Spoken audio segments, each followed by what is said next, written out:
नमस्कार दोस्तों। Stock market की दुनिया हमेशा से रोमांचक रही है।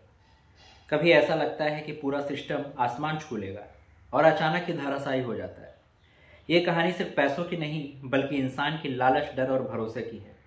आज मैं आपको एक ऐसी यात्रा पे ले जाऊंगा जहां डो जोन्स से लेकर .com क्रैश तक, डच ईस्ट इंडिया कंपनी से लेकर आधुनिक बबल्स तक हर जगह एक ही सबक छुपा है। इतिहास खुद को दोहराता है। डो जोन्स और अमेरिकी बुल मार्केट की कहानी। अगस्त 1982 डो जोन्स एक बड़े बुल मार्केट की शुरुआत करता है। सिर्फ 5 साल में 3 गुना हो जाता है। 1999 आते आते इंडेक्स 11,000 के पार पहुंच जाता है। बिजनेस वीक के रीडर्स तक लिखने लगते हैं, अब कंडीशंस परफेक्ट है, मार्केट तो 36,000 जाएगा। लेकिन फिर वही हुआ जो हर बार होता है, ओवर कॉन्फिडेंस और एक्सपेक्टेशन का बर्स्ट। 2002 आते आते डो 7,000 के नीचे आ चुका होता है।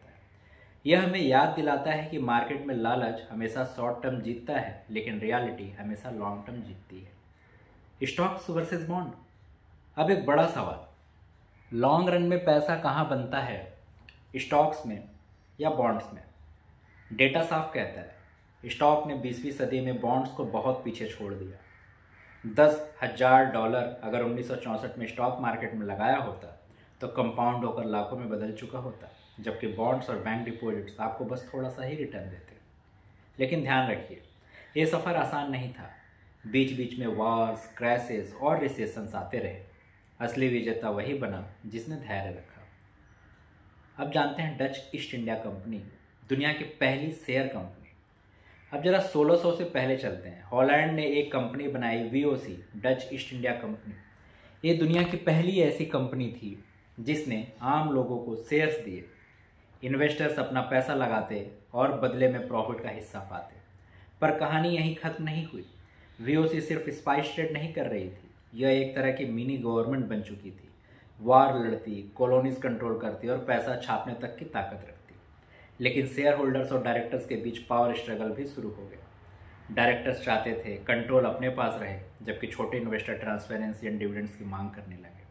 यह हमें सिखाता है कि कॉर्पोरेट गवर्नेंस और शेयर होल्डर्स राइट का कॉन्सेप्ट 400 साल पहले भी उतना ही जरूरी था जितना आज है। Financial bubbles. मार्केट बबल सिर्फ नंबर से नहीं बनते, ये साइकोलॉजी से बनते हैं।